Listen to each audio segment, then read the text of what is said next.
ठीक। तो रुधिर का रंग किसके वजह से लाल होता है बताओ? हीमोग्लोबिन की प्रोटीन के कारण। हीमोग्लोबिन प्रोटीन के कारण। Yes sir. ठीक। आज हम लोग पढ़ेंगे रुधिर के घटक, ठीक है ना? पढ़ने वाले रुधिर के घटक। रुधिर के घटक। रुधिर के घटक समझ रहे हो ना? बताओ। सब्जी बनाए होगे सभी लोग? Yes sir. कितने लोग सब्जी बनाए? तो तुम सब्जी जब तो पसंद हो? Yes sir. किस चीज की सब्जी पसंद? आलू का, आलू भुजिया। हाँ भैया देखा। आलू भुजिया? हाँ आलू का फ्राई होगा। ठीक। तो सब्जी में क्या क्या डालते हो लोग बताओ? नमक, हल्दी, मसाला, आलू, प्याज, मिर्चा सब डालते हो ना? हल्दी हल्दी ना डालते हो? डालते हैं, पहले नहीं डाला करो।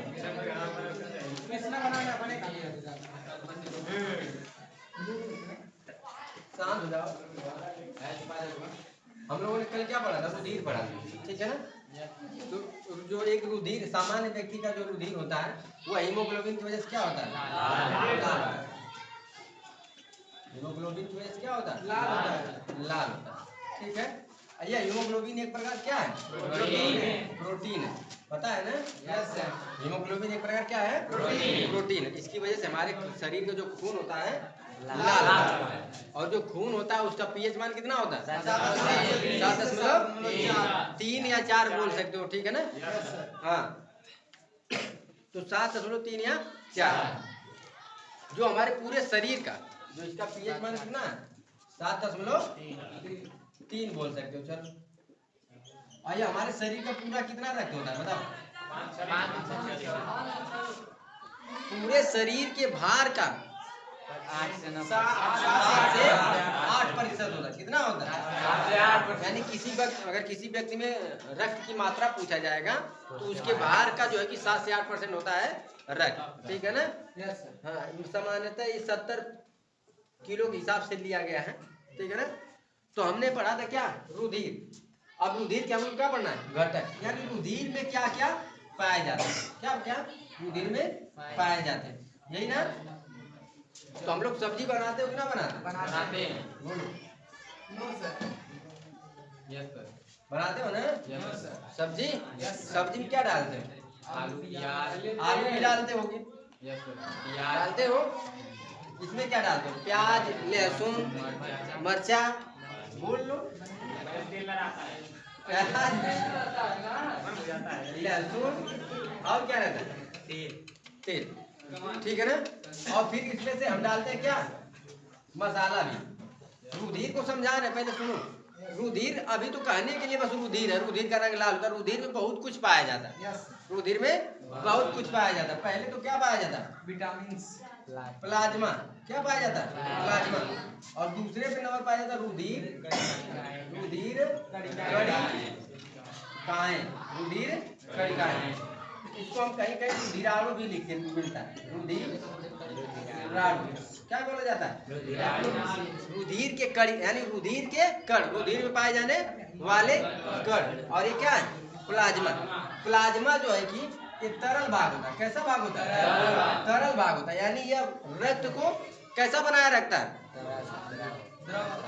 द्रव अवस्था में बनाया रहता है, तरल अवस्था में बनाया रहता है। ठोस और जो हाई रक्त कणिकाएं यानी रुधिर जो कणिकाएं हैं, यह क्या है?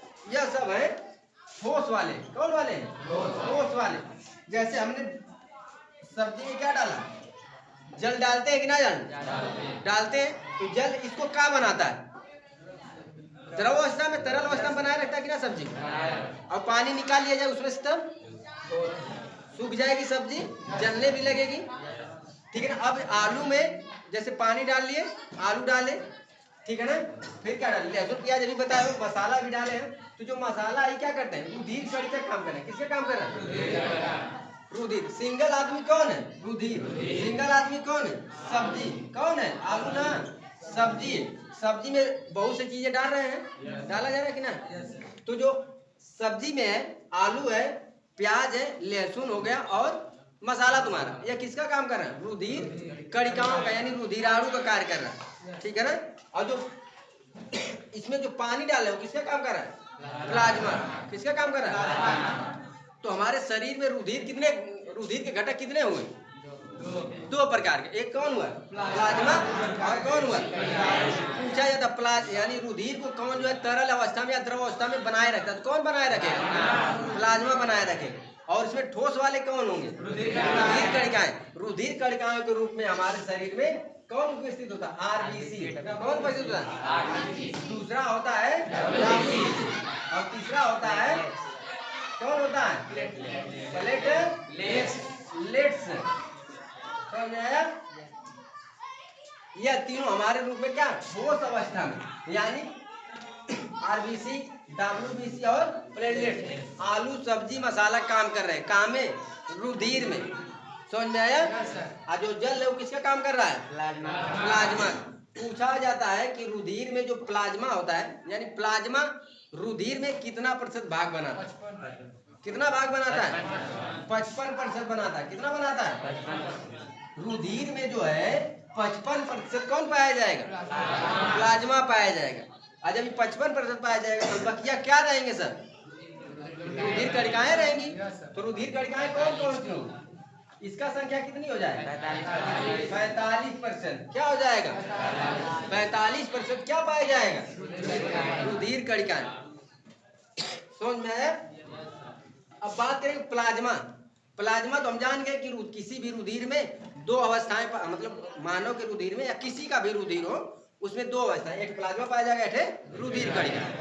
रुधिर कितना? 55%। रुधिराणु 45%। अब रुधिर जो प्लाज्मा है ये भी दो भागों में भी बटा है। कितने भागों में बटा है? दो भागों में।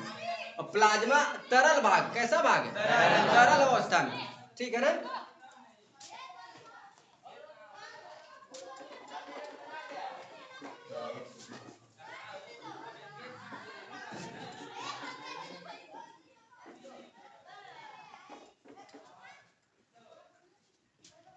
बात करें रुधिर के घटक, ठीक है। तो रुधिर के घटक कितने प्रकार के? दो प्रकार के। दो। एक कौन है? प्लाज्मा। और दूसरा कौन है? रुधिर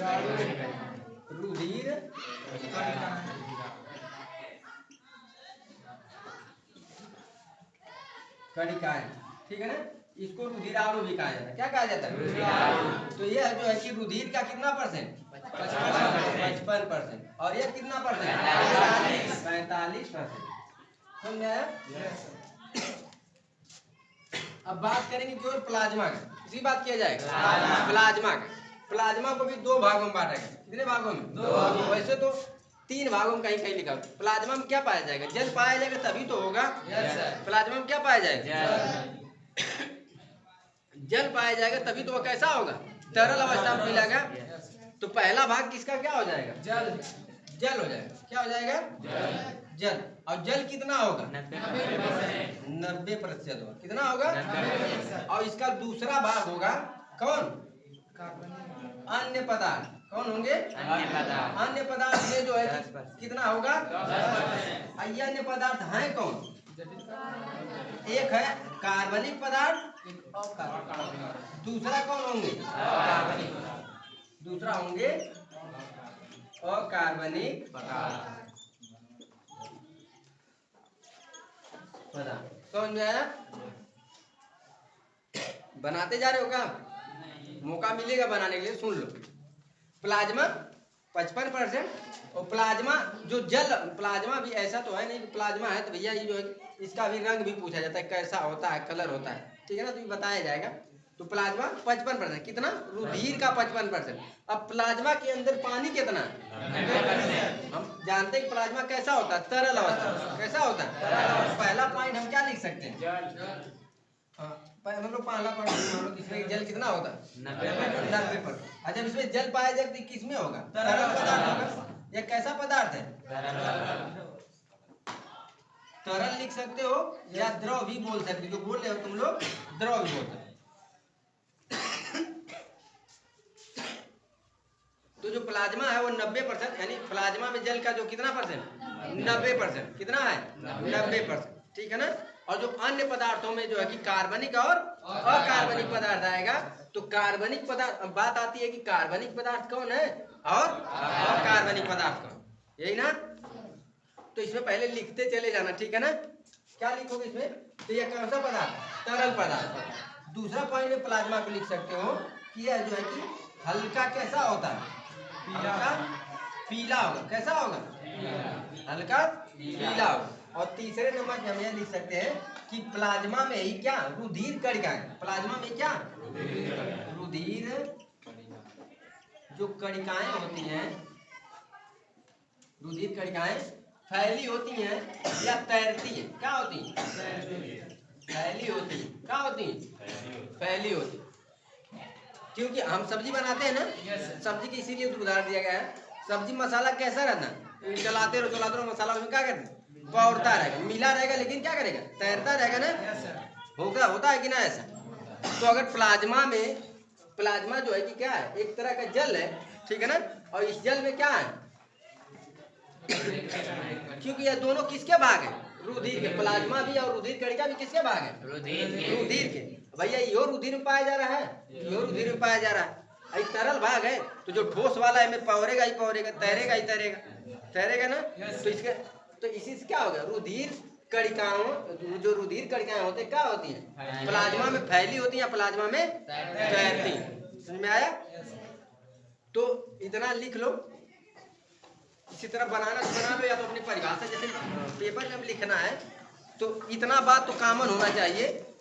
जैसे पूछ दिया प्लाज्मा के बारे में, प्लाज्मा के बारे में तो क्या लिखोगे कि रुधिर जो है कि प्लाज्मा का एक भाग है या प्लाज्मा का घटक है। जो इसका भाग जो है कि रुधिर का 55% बनाता है। रुधिर में जो रुधिर होता है, जो प्लाज्मा होता है, वो तरल पदार्थ है, जो कि 90% इसमें जल पाया जाता है। क्या पाया जाता है, 90% जल पाया जाता है। यह हल्का पीला होता है, और यह रुधिर, और इसमें रुधिर कण, यानी प्लाज्मा में रुधिर कणिकाएं क्या होती हैं, फैली होती हैं, तैरती रहती हैं। समझ में आया। इतना लिखो, फिर कार्बनिक और अकार्बनिक पदार्थ बता रहे हैं।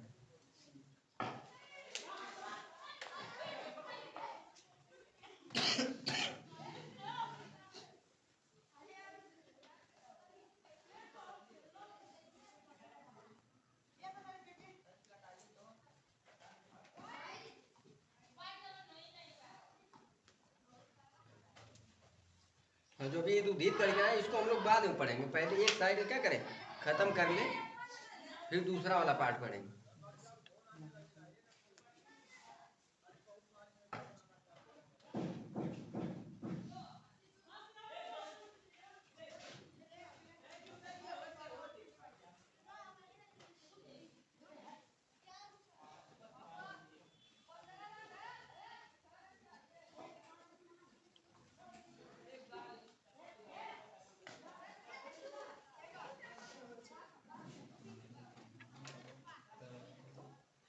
इसी तरह बना लो कि इसको फिर से लिख दे, बना लोगे ना। जल के बाद हाँ, जल जो है कि 90% है। जल कितना है, वाला नहीं आई। ये जो प्लाज्मा होता है तरल पदार्थ, ये क्या है, तरल पदार्थ। प्लाज्मा कैसा है, तरल पदार्थ, क्योंकि इसमें पानी 90% होता है।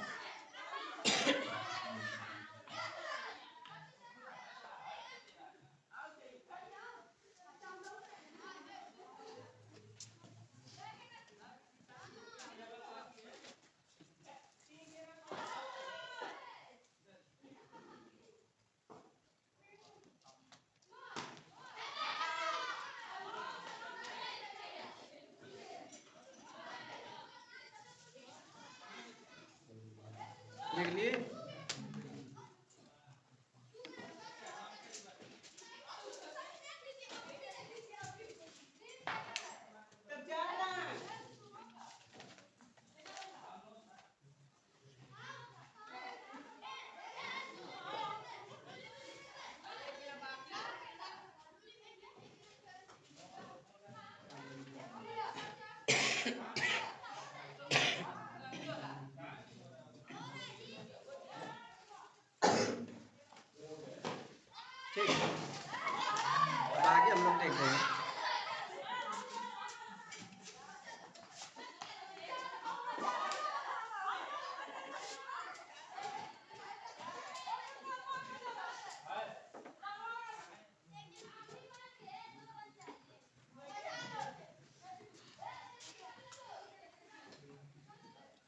प्लाज्मा को हम कितने भागों में बांट सकते हैं? 2 भाग। एक तो जल वाला भाई हिस्सा हो गया, इसको हमने पढ़ लिया। दूसरा हिस्सा था कौन? अन्य पदार्थ। अन्य पदार्थ।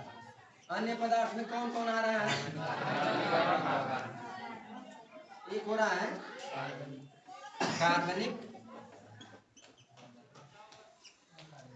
कार्बनिक पदार्थ, दूसरा है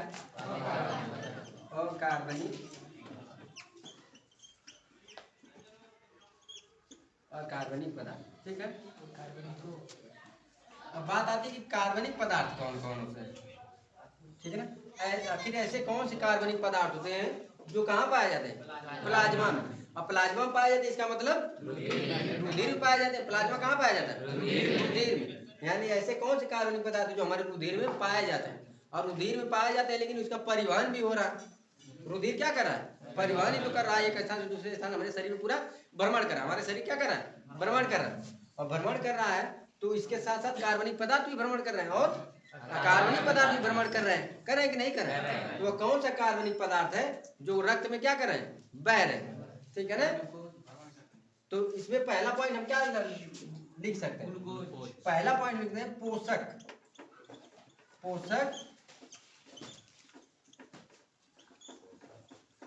पदार्थों के रूप में। पोषक पदार्थों के रूप में। अब बात आती है, मतलब हमारे शरीर में कुछ पोषक पदार्थ पाए जाते हैं, रक्त के माध्यम से हमारी कोशिकाओं तक जाता है कि नहीं जाता है? पोषक पदार्थ जैसे ग्लूकोज हो गया, होता है ना। ग्लूकोज एक स्थान से दूसरे स्थान तक जाना है तो कैसे जाएगा? रक्त के माध्यम से जाता है। विटामिन हो गए, वो भी एक स्थान से दूसरे स्थान तक जाता है। किसकी वजह से जाएंगे? रक्त की वजह से। तो इसका मतलब विटामिन में क्या, रक्त के प्लाज्मा में क्या पाए जाएंगे? पोषक पदार्थ। विटामिन, ग्लूकोज हो गया ना, वसी है, मतलब ये सब क्या है? पोषक पदार्थ। क्या है? पोषक पदार्थ। तो इसे हम पचे हुए भोज्य पदार्थ के नाम से जान सकते हैं। किसके नाम से? पचे हुए भोज्य पदार्थ के नाम से। हेडिंग इसको जो है कि मिटा के क्या लिखोगे? पचे हुए भोज्य पदार्थ। ठीक है ना। पोषक पदार्थ यानी तो गड़बड़ हो जाएगा ना। अब हम जो खाना खाएंगे, क्या खाएंगे कि ना खाएंगे?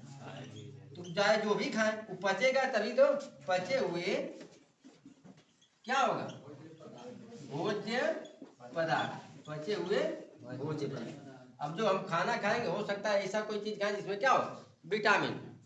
ठीक है ना। और विटामिन जब जाएगा तो हमारे शरीर में रक्त, जिस अंग को जरूरत है विटामिन को, वहां तक ले जाएगा।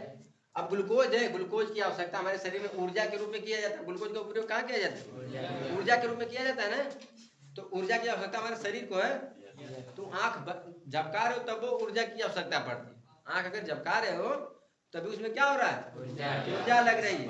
अंगूरी हिला, लगता नहीं है कि अंगूरी हिलाने में ऊर्जा लग रही है, क्योंकि हमारे लिए क्या है? नॉर्मल बात है। जो हमारे लिए नॉर्मल बात है उसमें काम करने में मेहनत ना लगती। जैसे सोने में मेहनत लगती है ना लगे, सोने में भी एनर्जी लग रही है, लेकिन पता ना चलता, काफी मजा आ रहा है। लेकिन विज्ञान की भाषा में माना जाता है बोझ ढोना किसी को पसंद है? हाँ? किसको बोझ ढोना? सर पे बोझ लाद के ढोना किसको पसंद है? विज्ञान में माना जाता है कि तू कपार पे बोझ रख लो, कपार पे बोझ रख लो और यहाँ से वहां दौड़ते रहो कपार पे लेके। यानी तुम अगर जब तक तुम बोझ रखोगे नहीं तब तक तुम्हारे द्वारा काम नहीं किया जा रहा है। तू दिन भर लेके बोझ दौड़ा, काम तो कौन सा कर रहे हैं? बोझ को ढोने का, बोझ को ढोने का। लेकिन बोझ जब तक नीचे नहीं रखो, अगर सर पर तुम दिन भर लिए रहो घूम, विज्ञान मानता है अगर तुम सर पर दिन भर लेके घूम रहे हो बोझ को तो तुम कार्य नहीं कर रहे। विज्ञान है, ठीक है ना। हाँ, इसमें एक रूल है, जब पढ़ाया जाएगा तो उसमें बताया जाएगा। तो उसी तरह जो हमारे शरीर में कुछ भी तुम कर रहे हो, हमारे शरीर में हृदय धड़क रहा है ना, धक धक गनो है तो कर रहा है, तो उसमें भी क्या हो रहा है? ऊर्जा खपत हो रही है ना। तो उस सब ऊर्जाओं को पचे हुए भोजन के माध्यम से, जो हम भोजन खाते हैं पचता है, ग्लूकोज बनेगा। क्या बनेगा? ग्लूकोज बन सकता है। अगर मान लो पूछ लिया कोई कि वो पचा हुआ, मतलब वो पचे हुए भोज्य पदार्थों में कौन कौन से आते हैं, तो क्या लिख सकते हो? विटामिन लिख सकते हो, दूसरा क्या लिख सकते हैं? ग्लूकोज। तीसरा है एक ठो लिख सकते हो वसीय अम्ल। अभी याद करते जाना, घर याद ना करना पड़े, उसी हिसाब से हो रहा है ना। चाहोगे अगर ध्यान लगा सुनोगे तो याद हो जाएगा, याद करने की जरूरत नहीं होगी। तो प्लाज्मा को दो मतलब दो भागों में बांटे, जल एठे अन्य पदार्थ। अन्य पदार्थों में कार्बनिक पदार्थ एठे अकार्बनिक। तो पचे हुए भोज्य के पदार्थों के रूप में तो एठो अमीनो अम्ल भी आ जाएगा। ठीक है ना, लिख लो अभी अभी तुरंत लिखो, इसको मिटाना है।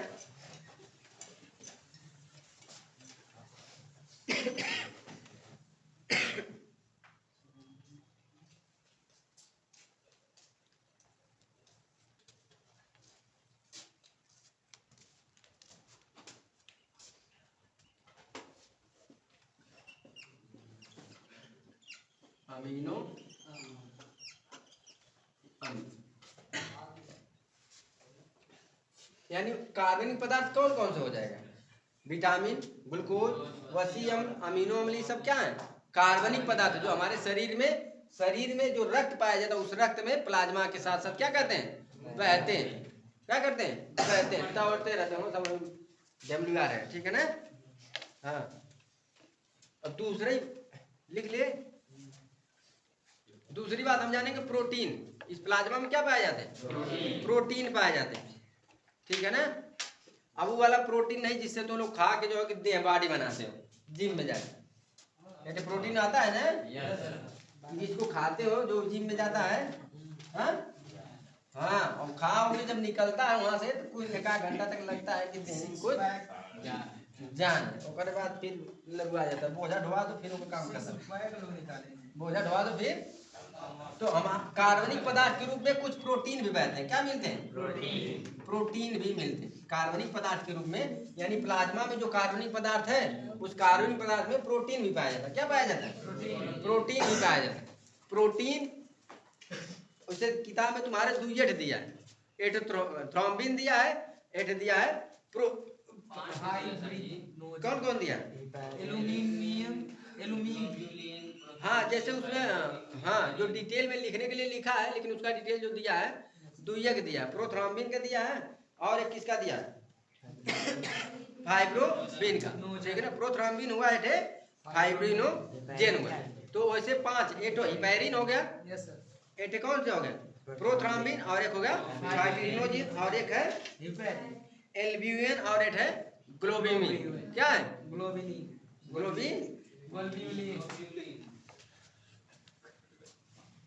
लिख लो फाइब्रिनोजेन।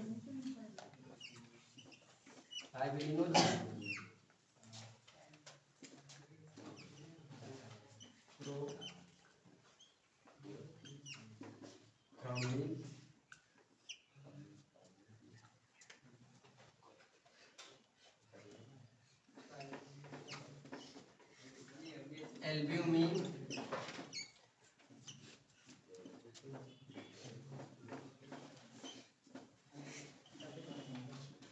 एक होता है ग्लोबिन। ठीक है ना।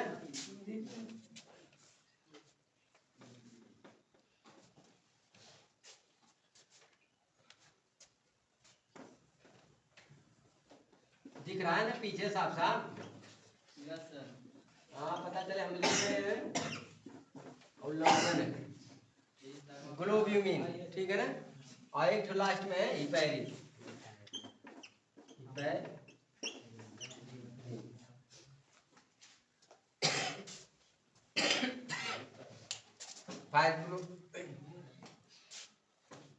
फाइब्रिनोजेन, प्रोथ्रोम्बिन, ग्लोब्यूमिन और एल्ब्यूमिन आदि। एक तो हिपैरिन है। ठीक है ना। ये सब क्या पाए जाते हैं? प्रोटीन पाए जाते हैं। कहाँ पाए जाएंगे? ये सब हमारे रक्त में पाए जाते हैं। कहाँ पाए जाते हैं? सब रक्त में पाए जाते हैं। ठीक है ना। लेकिन बनते कहीं और है, सब बनते कहीं और, लेकिन ये कहाँ चले जाते हैं? बन के तुरंत रक्त में। ठीक है ना। और जब जरूरत रही तब वही ना कि हमेशा 24 घंटा सब उसी में घूमते रहते हैं। रक्त में जरूरत होती है। जैसे हमारा हाथ कट जाए, क्या हो जाए? हाथ कट जाए, पैर कट जाए, देखते होगे ना। और कुछ लोग सुने होगे कि हाथ कट जा रहा है और रक्त तो रुकता ही नहीं, रक्त क्या होगा, नहीं रुकता। अब कुछ लोगों का हाथ कटेगा तुरंत क्या होता है, रुक जाता है। तो उसमें जो फाइब्रोइनोजिन है और प्रोथ्रोम्बिन, ये दोनों मिलकर क्या करते हैं, रक्त का थक्का बनाने का कार्य करते हैं, लेकिन शरीर के बाहर, शरीर के जब रक्त कट गया बह रहा है, क्या कर रहा है, रक्त मतलब कहीं से शरीर में घाव लग गया और रक्त क्या हो रहा है, बह रहा है। और जब बहेगा तो फाइब्रिनोजेन और प्रोथ्रामिन दोनों मिलेंगे, कहेंगे भैया चलो वहाँ, कैसे पता चलता रक्त बह रहा है, इनको तुरंत पता चले, किसी को पता चले ना, हो सकता है कभी कभी ऐसा तो लोग घाव लगता है पता ही नहीं चलता, खून बहता हुआ चला जाता है ना, हाँ घर जाओगे फिर पता, अरे भैया रक्त बह रहा है, ठीक है ना। कभी कभी न्यूरॉनों को सुन्न कर देता है, ऐसा घाव होता है, कभी कभी हुआ होगा सबके साथ, घाव लगा होगा पता नहीं चलता, लेकिन इसको पता चल जाता है। फाइब्रोजिन और प्रोथ्रोम्बिन जाते हैं तुरंत ऑक्सीजन के साथ क्रिया करते हैं, क्रिया करके रक्त का थक्का बना देते हैं। तो ये शरीर के बाहर रक्त को क्या करते हैं, शरीर के बाहर रक्त को थक्का यानी उसको जमा देते हैं, ठीक है ना। लेकिन हिपैरिन क्या करता है, इस शरीर के अंदर रक्त को जमने से रोकता है। हाई तो जमाते हैं सब, हाई जमने से रोकता है। क्या इसके हमारे शरीर में ऑक्सीजन तो जा रहा है, कौन जा रहा है, सांस ले रहा होगा कि ना, ऑक्सीजन जा रहा है।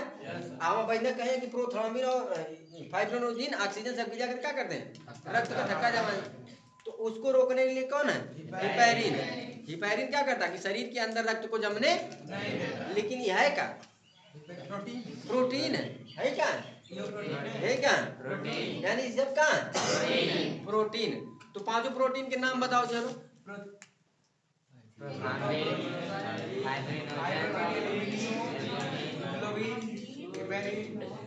खत्म, फाइब्रिनोजेन, प्रोथ्रोम्बिन, और एक है एल्ब्यूमिन, और एक ग्लोएल्ब्यूमिन, और एक है हिपैरिन। लेकिन ये कौन है, कार्बनिक पदार्थ है, कौन है, कार्बनिक पदार्थ है, जो हमारे प्लाज्मा में क्या हो रहे हैं, बह रहे हैं। समझ में आया। प्लाज्मा के दो भाग, जल वाला एक अन्य पदार्थ। जल वाला तो हम लोग पढ़ लिए, 90% भाग बनाता है वो हल्का, ठीक है ना। अब हमने कार्बन वाला पढ़ा, क्या पढ़ेंगे, कार्बन पढ़ा है। तो कार्बन में एक था कि पचे हुए भोजन के रूप में जो कुछ कार्बनिक पदार्थ है, जैसे पचे हुए भोजन के अम्लीय पदार्थ है ना, वसी अम्ल, अमीनो अम्ल, ये सब थे क्या, विटामिन, ये सब थे क्या थे, पचे हुए, यानी खाना हम खाते हैं। जैसे अगर हम वसी खाना खा लें, तैली यानी वसा का मतलब समझ रहे हो ना, जो हम तेल जैसी खाना खा ले ना। हाँ कहाँ गया ना, क्या आज नहीं आया, आया था, गया ना, तू बताता सदानंद नहीं है इसके गाँव में, हाँ वो बताता तेल वाला कहाँ है। समझ गए ना। तेल का मतलब जो तेलीय चीज खाओगे तो उससे क्या मिलेगा, वसा। जो हम जो तेलीय पदार्थ, तेलीय चीज खाते हैं उसको हम क्या बोलते हैं, वसा बोलते हैं। तो वसा कार्बनिक पदार्थ हो गया।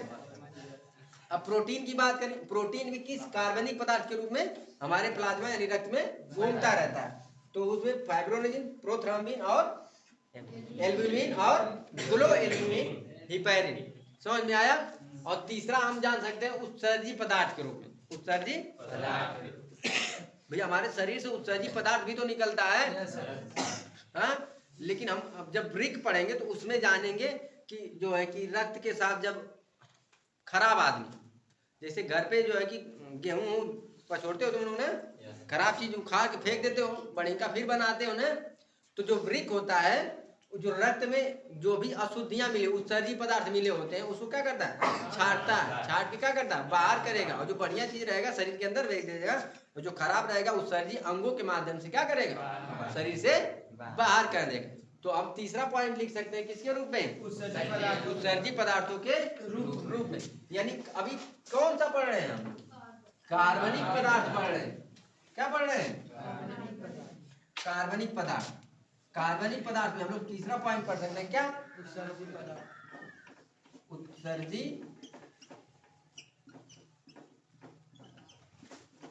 पदार्थों या उत्सर्जी पदार्थ लिख लो भाई, ठीक है ना, उत्सर्जी पदार्थ। तो वो उत्सर्जी पदार्थ कौन कौन से, कोई बताएगा। उत्सर्जी पदार्थ कौन कौन है? क्या जाना है क्या? हाँ, ना दिखाई दे रहा है? जब आदमी की जगह खाली है। यूरिया, पसीना। चलो आ जाओ। अब तक क्या कर रहे थे? सर क्यों दिख रहा है? प्रधान जी सर जी, प्रधान जी छोटे पड़ जा रहे हैं, यहाँ दिख रहा है। दिख रहा है ना? बस दिख रहा तो बैठे रहो, नहीं दिख रहा जबरदस्ती का खाली हाँ हाँ उकारी भर रहे हो तुम। दिखे तब उकारी भर। यूरिन, हाँ, और पसीना भी होता है। और बताओ उत्सर्जी पदार्थ कौन कौन से हैं? हाँ CO2 उत्सर्जीय पदार्थ। हाँ, लेकिन हमें ऐसा पदार्थ बताना है उत्सर्जी पदार्थ जो हमारे रक्त के साथ क्या कर रहा है? बह रहा है। CO2 भी तो बता। CO2 भी हो रहा है। और चलो, जो उत्सर्जी पदार्थ के रूप में हम जानते हैं कौन? अमोनिया। हमारे शरीर के रक्त में क्या बहता है? अमोनिया। अब ये अमोनिया हमारे लिए उत्सर्जी पदार्थ यानी हमारे शरीर क्या करेगा? हानि पहुंचाएगा। तो ये रक्त के साथ जाता है कहाँ? कहाँ जाएगा? ब्रेक में उसको साफ सुथरा करेगा, वो भेज देगा खराब चीज को बाहर, बढ़िया चीज को फिर वापस भेज देगा। भैया तू चलो जाओ अंदर, काम है वहां पर, बहुत काम। समझ में आया? अब दूसरा है यूरिया, और फिर लिख सकते हैं यूरिकम। यूरिया और यूरिकम। यूरिया और यूरिक अम्ल इत्यादि लिख सकते हो। क्या लिखो? और उन्हें याद आया इधर लिख लोगे। अमोनिया, यूरिया और यूरिक अम्ल हमारे रक्त में क्या करता है? परिसंचरण यो परिभ्रमण कर रहा है। ठीक है ना? भ्रमण कर रहा है यानी परिवहन कर रहा है। ठीक है ना? लेकिन हर चीज के लिए भगवान कितना बुद्धिमान है। हर चीज के लिए हर एक स्टेशन पे आदमी लगाया हुआ है। ठीक है ना? हटाने के लिए। समझ रहे हो कि ना? हाँ, अभी सब हम रक्त में हमारी सब तैर रहा है, हमारे लिए ये सब क्या है? हानिकारक है, लेकिन इसको छाड़ के कोई क्या करेगा? भेजेगा। तो समझ में आया? तो हमारे रुधिर के घटक पहले हमने प्लाज्मा पढ़ा, फिर क्या पढ़ा? अभी रुधिर कणिकाएं के बारे में पढ़ा। केवल 45% पाया जाता है। इसमें WBC, RBC और प्लेटलेट पाए जाते हैं। 3 ना? RBC, WBC और प्लेटलेट। रुधिर कणिका यानी कण के रूप में क्या होते हैं? फैले होते हैं। किसमें? रुधिर में। और रुधिर के प्लाज्मा के अंदर फैले रहते हैं। प्लाज्मा 55% होता है। किसका? रुधिर का 55% कौन? प्लाज्मा। ये कैसा है? ठोस है, तरल है? प्लाज्मा तरल। प्लाज्मा रंगहीन है, हल्का पीला होता है। कैसा होता है? हल्का पीला। और प्लाज्मा को हम 2 भागों में बांट सकते हैं, एक तो जल वाला भाग यानी तरल वाला भाग, और एक तो पानी वाला। तो इसमें जो जल होता है वो कितना होगा? 90%। 10% होते हैं अन्य पदार्थ यानी कार्बनिक पदार्थ और अकार्बनिक। हमने पहला पॉइंट पढ़ा था पचे हुए भोजन के रूप में, बचे हुए भोज्य पदार्थों के रूप में, यानी हम जो खाते हैं उससे पचाते हैं और उससे बनने वाले जो पदार्थ होंगे। ठीक है ना? तो हम कुछ भी खाएंगे, अगर हम ऐसा चीज खा लें जिसमें खूब हम कोई ऐसा चीज खा लें जिसमें खूब विटामिन हो, तो हमें विटामिन मिलेगा। ऐसा तो है ना कि विटामिन वाला चीज खा ले, धकाधक विटामिन, उसको खाएंगे पचाएंगे तब क्या मिलेगा? विटामिन। ठीक है? कोई ऐसा चीज खा ले जो उन्हें खाली ग्लूकोज खूब मिले, क्या करें? ग्लूकोज तो यानी हर अवस्था में विटामिन भी जो है कि हर अवस्था में क्या इसका रूप धारण करेगा? ग्लूकोज का, क्योंकि हमें ऊर्जा चाहिए। ग्लूकोज ही हमें शरीर में क्या करता है? ऊर्जा प्रदान करता है। हम कोई वसी हम तैली चीज खा लें, ये सब क्या है? हमारे शरीर में कार्बनिक पदार्थ के रूप में हमारे रक्त में फैले हुए। यही था। फिर दूसरा हमने क्या पढ़ा था? प्रोटीन के रूप में। किसके रूप में? तो हमारे शरीर में 3-4 प्रकार के प्रोटीन, शरीर के रक्त में 3-4 प्रकार क्या पाए जाते हैं? प्रोटीन पाए जाते हैं। समझ में आया? प्रोटीन पांचों कौन कौन से थे? कोई बता सकता है? बताओ सभी लोग साथ में।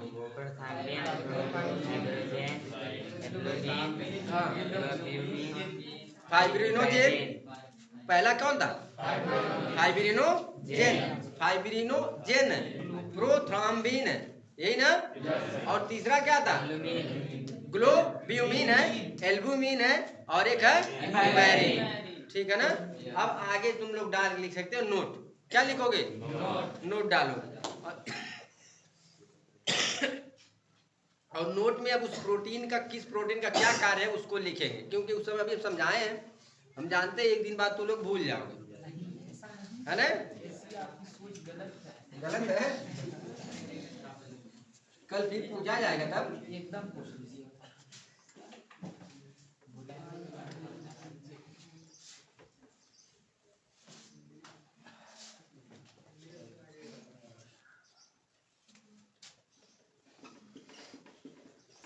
नोट डालो और इसमें पहला पॉइंट लिखो क्या?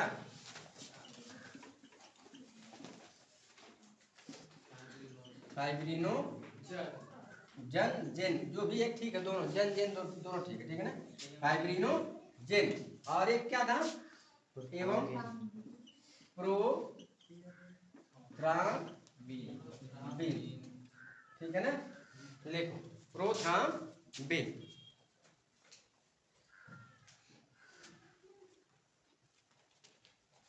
प्रोथ्रम्बिन प्रोटीन, किसमें लिखे? नोट में क्या लिखे हो? फाइब्रिनोजेन और प्रोथ्रम्बिन। आगे लिखो क्या? प्रोटीन। क्या लिखोगे? क्योंकि एक प्रकार क्या है सर? प्रोटीन। रक्त का थक्का बनने में, रक्त का थक्का, शरीर के बाहर में। हाँ, बनने में, यहीं पे कोष्टक में लिख सकते हो, शरीर नहीं अंग लिख सकते हो, अंग के कटने पर, ठीक है ना? रक्त का थक्का बनने में सहायता करता। क्या करता है? सहायता करता है। यानी हमारे शरीर का कोई अंग कट जा रहा है और उससे क्या हो रहा है? रक्त बह रहा है। रक्त बह रहा है तो फाइब्रिनोजेन और प्रोथ्रम्बिन प्रोटीन दोनों क्या करेंगे? रक्त को थक्का बनाने में, उसको जमने में क्या करेंगे? सहायता करेंगे। यानी रक्त क्या कम बहे, क्या करें? कम बहे। वैसे तो बहने के लिए बहता ही है, लेकिन कम बहता है। और बहुत जल्दी रोकना है तो फिटकिरी क्या होता है? फिटकिरी, इसको पोटासियम बोलते हैं, उसको लगा लिए, उससे भी तानी कुछ सहायता मिलता है रोकने में।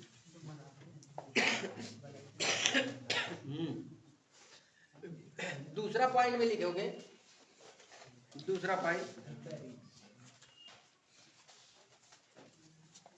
एल्ब्यूमिन। दूसरा पॉइंट में लिखोगे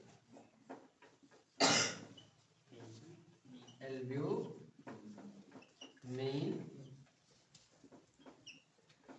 प्रोटीन।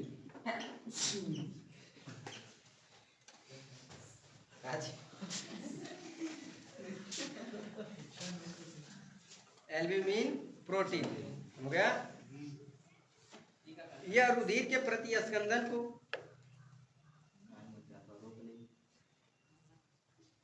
यह रुधिर के प्रति स्कंदन को, अरे मतलब उल्टा हो गया, ये नहीं रहेगा, उपेरिन करता है, ठीक है ना? यह प्रोटीन जो है कि शरीर में प्रतिरोधक क्षमता बढ़ाता है। क्या बढ़ाता है? यह शरीर की प्रतिरोधक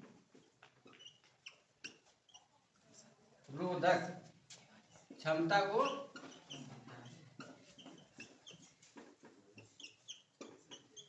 बढ़ाता है। यह शरीर की प्रतिरोधक क्षमता को बढ़ा। प्रतिरोधक क्षमता समझ रहे हो ना? क्या होगा? कोई रोग हो जाता है तब कि रोग होने से पहले। हाँ, कोई रोग अगर हमारे शरीर में अटैक कर रहा है तो उसको जो है कि रोकने से कौन जाएगा पहले? ये प्रतिरोधक पदार्थ जाएंगे, ठीक है ना? तो हमारे शरीर में जो है कि देखे होगे कुछ लोग को हल्का फुल्का ठंडा लग जाए तब वो जो है कि जुकाम बुखार हो जाता है। कुछ लोग ठंडा पानी में रोज नहा के आते तब वो ना जुकाम बुखार होता है। यस और इसमें रक्त भी ऊपर भी प्रभाव करता है। जैसे ए होता है, एक बी होता है, ए बी होता है, एक ओ होता है। तो जो ओ वाला होता है उसमें एंटीजन बहुत कम पाया जाता है। एंटीजन यानी प्रतिरोधक क्षमता जो होते हैं उसमें बहुत कम पाया जाता है, जिसकी वजह से ओ ग्रुप वाले, जिसका ब्लड ओ ग्रुप होता है, वो बहुत ज्यादा बीमार रहते हैं। जैसे आपका वो है क्या? हमारा देखो कि हर दूसरे हफ्ता में खांसी बुखार रहता ही रहता है, क्योंकि हमारे जो एंटीजन है वो प्रतिरोधक क्षमता होता है, इसमें ब्लड ओ वाले में बहुत कम पाया जाता है।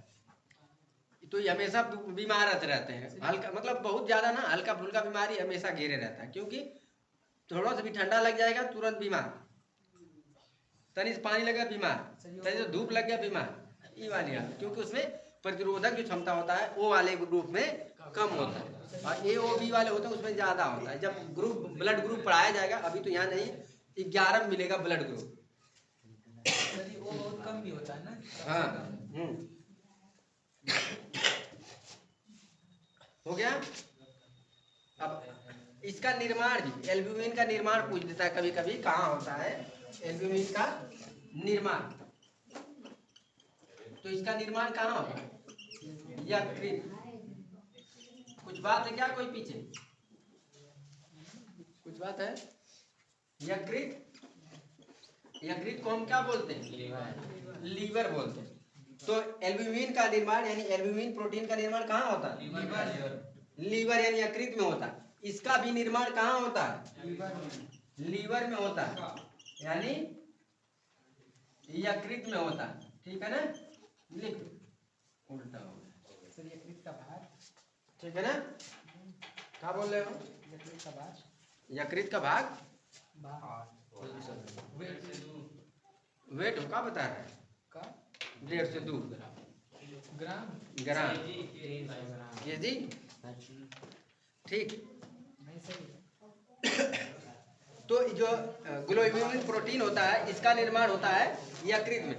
यह शरीर को क्या करता है? प्रतिरोधक क्षमता, यानी कोई भी बीमार पहले अटैक करता है तो इसको न हो ऐसा प्रयास करता है। जब इसके बस की बात नहीं होगी तब वह रोग तुम्हें क्या होगा? ग्रसित होगा। ठीक है ना? और यह जो होता है यह शरीर में रक्त को क्या करता है? कट जाने के बाद रक्त को थक्का बनाने में सहायता करता है। और तीसरा पॉइंट है हिपैरिन प्रोटीन। कौन होगा? Heparin protein. लिख लियो ना सभी लोग? Yes sir. ठीक। हाँ, हिपैरिन क्या करता है? वो रोकता है, मतलब शरीर के अंदर रक्त क्या हो? जमे ना, थक्का न बने।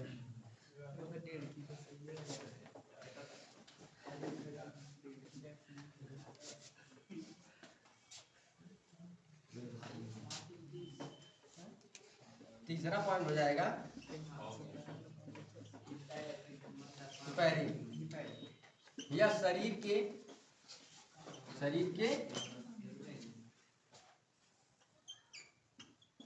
अंदर रक्त को जमने से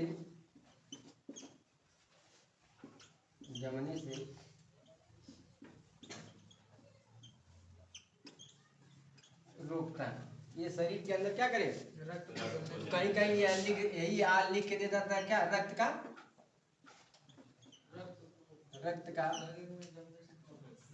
प्रति स्कंदन करता है। रक्त का करता है प्रतिस्कंदन। तो ज्यादातर यही पूछा जाता है कि रक्त का प्रतिस्कंदन कौन करता है? हिपैरिन करता है। रक्त का प्रतिस्कंदन कौन करता है? तो हिपैरिन करता है। ठीक है। तो प्रोथ्रोम्बिन और फाइब्रिनोजन के क्या कार्य है? प्रथम ये रक्त को शरीर के बाहर, अंग के बाहर थक्का बनाने। हाँ, रक्त यानी हमारे शरीर का कोई भाग कट गया, वहां से रक्त बह रहा है तो उसको जमने में क्या करेगा? लेकिन वही हिपैरिन है, वह शरीर के अंदर रक्त को जमने से रोकेगा। और एल्ब्यूमिन है, वह क्या करेगा? शरीर की प्रतिरोधक क्षमता को बढ़ाता है। ठीक है। ये पूरी जानकारी थी किसके बारे में? प्लाज्मा के 2 भाग जो हम लोग पढ़े थे। प्लाज्मा के 2 भाग, एक जल यानी 90% था, और एक दूसरा भाग कार्बनिक पदार्थ। कौन से? कार्बनिक पदार्थ। तो कार्बनिक पदार्थ में हम लोगों ने ये पढ़ा था, ठीक है ना, और उसके बारे में नोट डाल के हमने लिख लिया है। हमको यह भी पूछ सकता है कि अकार्बनिक वाला पदार्थ कौन कौन से हैं, तो वही सोडियम, कैल्शियम, पोटेशियम, ठीक है ना, मैग्नीशियम, कुल हवा ने भर दो। हाँ? क्लोराइड है। ये बच रहा है ना, कौन बच रहा है? एल्बुमिन, ग्लोएबिन है, उसका ज्यादा कुछ काम नहीं है, बस खाली वो साथ साथ रहता है, संग संग चलेंगे हम तेरे गाना गाना। किसके साथ रहता है? रक्त के साथ। अरे मतलब कि उसके साथ किसी की नहीं, किसी के साथ रहता नहीं है, मतलब रक्त में बस पाया जाता है,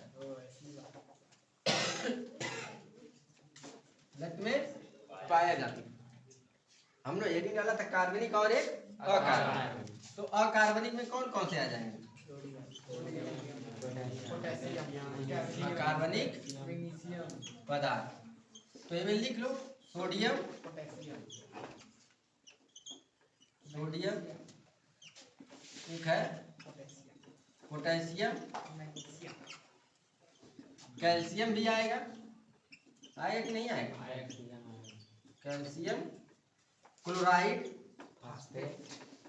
क्लोराइड, बाइकार्बोनेट, हाँ, आदि इत्यादि लिख लो, बहुत, ठीक है ना। मतलब ये भर भर के नहीं रहते हैं, इनका थोड़ा थोड़ा 0.01 के मात्रा में ऐसे ऐसे पाए जाते हैं, मतलब थोड़ा थोड़ा सब पाए जाते हैं। अब 90% खुद पानी है, कितना? 90% पानी है और 10% अकार्बनिक और कार्बनिक पदार्थ दोनों मिला करो, तो सोच सकते हो कितना कितना होगा? 0.00 करके होगा, 0.11 करके होता है, इतने मात्रा में पाया जाता है। हाँ, कभी कभी पूछ दिया जाता है एल्ब्यूमिन की पहचान कहाँ की जाती है, तो सबसे ज्यादा ये अंडा, जो अंडा खाते हो ना तुम लोग, उसके अंदर में जो होता है, अंडे के अंदर एल्ब्यूमिन पाया जाता है और मानव के शरीर में पाया जाता है, बस, और कहीं नहीं पाया जाता। तो कहीं लिखना हो तो कोने अतरे लिख सकते हो, ठीक है ना। या तो जो एल्ब्यूमिन होता है, यानी जो प्रतिरोधक क्षमता को बढ़ाने वाला होता है, वह अंडे एवं मनुष्य के रक्त में ही पाया जाता है और कहीं नहीं मिलता है, ठीक है ना।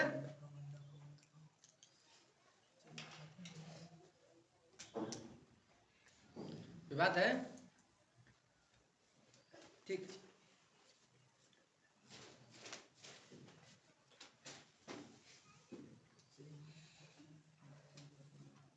हम लोग पढ़ेंगे रुधिर कणिकाओं के बारे में। किसके बारे में?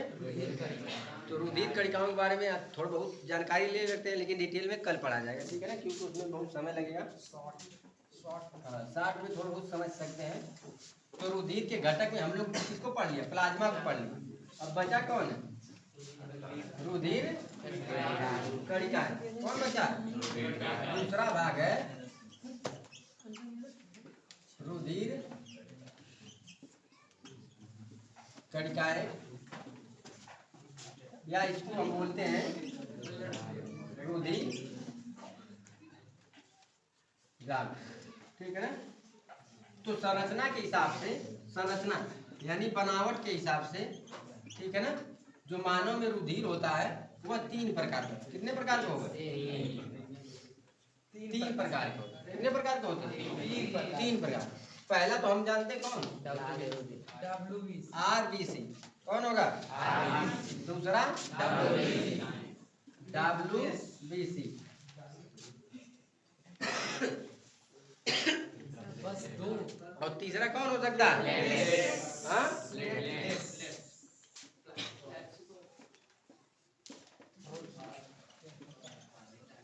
प्लेटलेट्स, ठीक है ना। ये 3 हो गए, ठीक है। ये 3 आदमी हमारे शरीर में पाए जाते हैं। ये तीनों किस अवस्था में पाए जाते हैं? रक्त में। बताओ। तरल अवस्था, तरल अवस्था में, ठोस अवस्था में। ठोस अवस्था में द्रव, तरल हम लोग पढ़े खत्म कर लिए। अच्छा ये रुधिर ना, हम लोग रुधिर पढ़े ना। हाँ, रुधिर कणिकाएं पढ़े, तो रुधिर कणिकाएं यही बगलिया में लिख सकते हो। कैसी है? ठोस अवस्था में मिलती है। कैसी मिलती है? ठोस अवस्था में मिलती है, ठीक है ना। ठोस अवस्था में क्या है? क्या है कि जो सब्जी में मसाला वसाला डाला जाता है तो वो कैसे होते, कड़ के रूप में होते कि नहीं होते, होते हैं ना। अरे पीस उसके खून तो एकदम ना हो जाएगा। सर जी तो आरबीसी, डब्ल्यूबीसी और लोग कहते हैं ये सर हड्डी का सफेद होती है। तो अलग सवाल चलता है जी। नहीं सर, ये सही बता रहे हैं। सब बता चलेगा, घबराओ मत, बता देंगे। आरबीसी, डब्ल्यूबीसी और प्लेटलेट्स, ठीक है ना। कुछ ऐसे समझा पूजा बात क्या करूं। हंसी में सर नहीं लोग। अरे हंसने वाली बात नहीं है, मतलब ठीक है, सवाल सही है लेकिन गलत समय पे है। अरे मतलब वह चीज ही है ना सर। हाँ, तो आरबीसी डब्ल्यू, अभी पूछो तो सर आरबीसी का है लाल होता है, का है ना होता है। अब आपको इतना आदमी का पैदा है। हाँ, वही में चूत है वाह।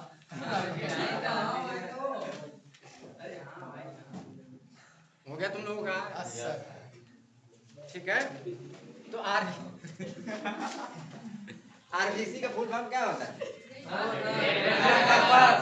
रेड ब्लड रेड ब्लड का रेड ब्लड कार्पल, लाल रुधिर। हिंदी में समझो, तुम लोग हिंदी वाले हो ना, हिंदी में लाल रुधिर कणिकाएं, यानी यह कैसा होगा, लाल। डब्ल्यूबीसी वर्ल्ड ब्लड कार्पल,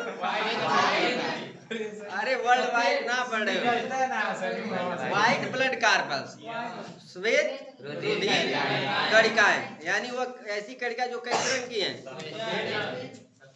सफेद है, श्वेत है ना। प्लेटलेट्स से काम खत्म है इसका। अब कभी कभी पूछा जाता है कि आरबीसी को क्या बोलते हैं, डब्ल्यूबीसी क्या बोलते हैं और प्लेटलेट्स को क्या बोलते हैं, ठीक है ना। तो आरबीसी को एरिथ्रोसाइट बोलते हैं, एरिथ्रोसाइट। हिंदी में हिंदी इंग्लिश दोनों है, खत्म। हाँ, आरबीसी को मतलब जो रेड ब्लड कार्पल्स है, लाल रुधिर कणिकाएं हैं, उसको एरिथ्रोसाइट भी कहते हैं। क्या बोलते हैं, एरिथ्रोसाइट। और डब्ल्यूबीसी को ल्यूकोसाइट बोलते हैं। क्या बोलते हैं, ल्यूकोसाइट। और प्लेटलेट्स को बोलते हैं थ्रोम्बोसाइट। क्या बोलेंगे, थ्रोम्बोसाइट। सर जी पहला पॉइंट हम लिख सकते हैं, इसको हम बोलते हैं एरिथ्रोसाइट। क्या बोलेंगे, एरिथ्रोसाइट। इसको बोलेंगे ल्यूकोसाइट। ल्यूकोसाइट। कहीं लिख लेना, कहीं कहते हैं एक शब्द में इसको भी कहते हैं। थ्रोम्बोसाइट। हाँ, आरबीसी को क्या बोलेंगे, एरिथ्रोसाइट। एरिथ्रोसाइट। डब्ल्यूबीसी को एक नया नाम और, मतलब नाम समझ लो, ल्यूकोसाइट। इसको और क्या नाम से जानते हैं, ल्यूकोसाइट। डब्ल्यूबीसी को एक दूसरा नाम है ल्यूकोसाइट। किसके नाम से जानते हैं, ल्यूकोसाइट। और एक प्लेटलेट्स का होता है थ्रोम्बोसाइट। थ्रोम्बोसाइट। क्या होता है, थ्रोम्बोसाइट,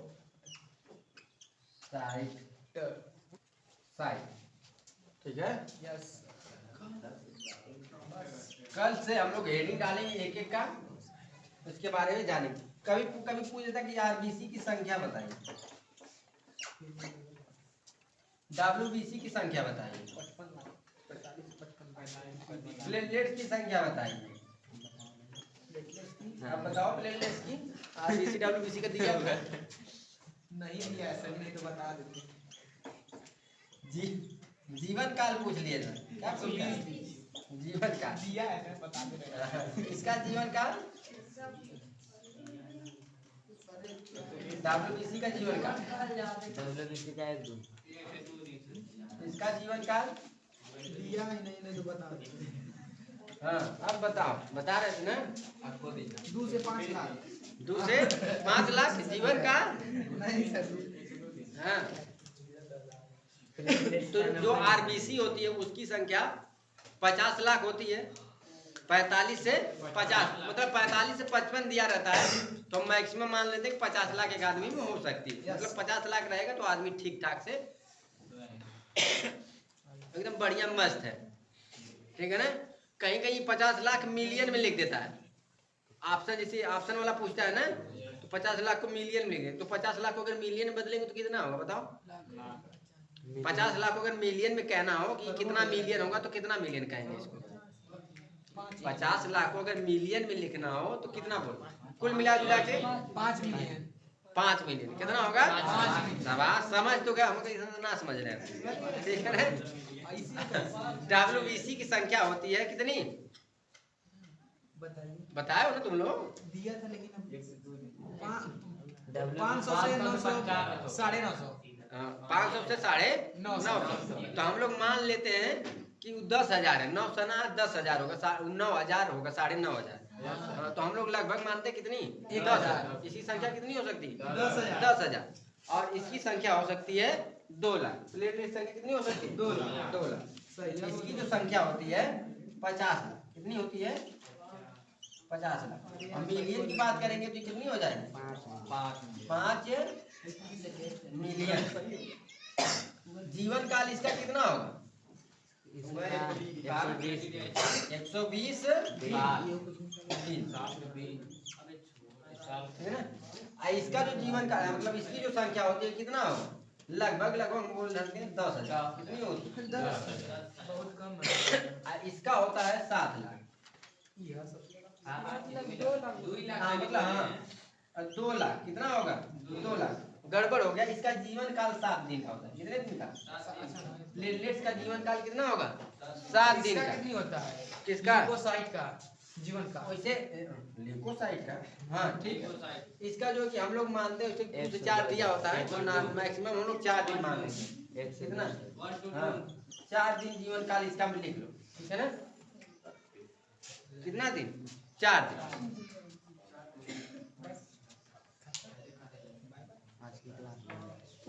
हो गया ना।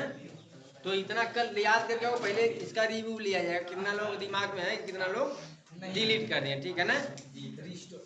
रिस्टोर कितना लोग किए, कितना लोग रिस्टोर करना है कि रीसेट करना है? रीसेट करोगे तो डिलीट हो जाएगा। रीसेट माने डिलीट हो जाएगा। रीसेट माने तो डिलीट हो जाएगा। तो रिस्टोर करना है, मतलब जो पूरे बिखरे उखरे होंगे ना, कुछ तो मतलब पढ़ाए, कुछ लोग यहाँ बैठे होगा, कुछ छितराया होगा गलियां बगलियां, ठीक है ना। तो आज के लिए बस इतना। शेयर करो, कमेंट करो, लाइक करो, सब्सक्राइब करो। 1 घंटा हो जाएगा। सेव करना, ऐसा ना हो कि ना।